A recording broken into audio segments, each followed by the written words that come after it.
మిత్రులారా, ఈనాడు ఈ కార్యక్రమం తీసుకుంటున్నప్పుడు చాలా మంది చాలా రకాలుగా మాట్లాడుతున్నారు.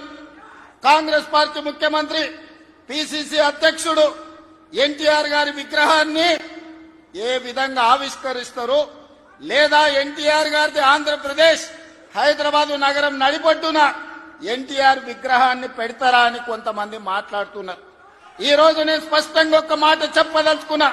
కులాలకు, మతాలకు, ప్రాంతాలకు, భాషలకు అతీతంగా ఈ దేశం గర్వించదగ్గ నాయకుడు ఎన్టీఆర్.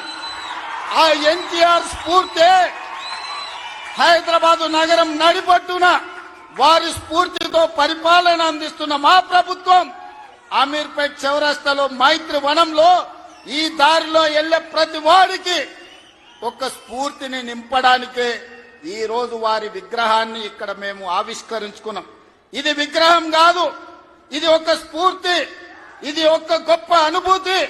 ఒక ముఖ్యమంత్రిగా ఎన్టీఆర్ విగ్రహాన్ని ఆవిష్కరించడం అంటే నాకు జీవిత కాలం గుర్తుండిపోయే ఒక మధుర సంఘటన. ఎవరు ఏమనుకున్నా, ఎవరు ఎలాంటి విమర్శలు చేసినా నేను జడవదలుచుకోలేదు.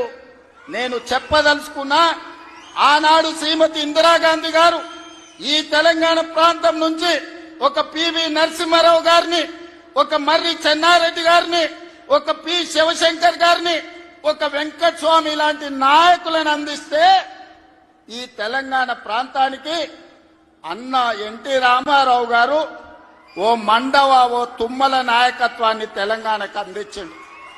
ఓ మాధవరెడ్డి, ఓ జానారెడ్డి నాయకత్వాన్ని అందించిండు. ఓ దేవేందర్ గౌడ్ నాయకత్వాన్ని అందించిండు. ఓ కడియం సిఆరి, ఒక మోత్కుపల్లి నరసింహులు లాంటి నాయకులను ఈ తెలంగాణకు అందించిండు.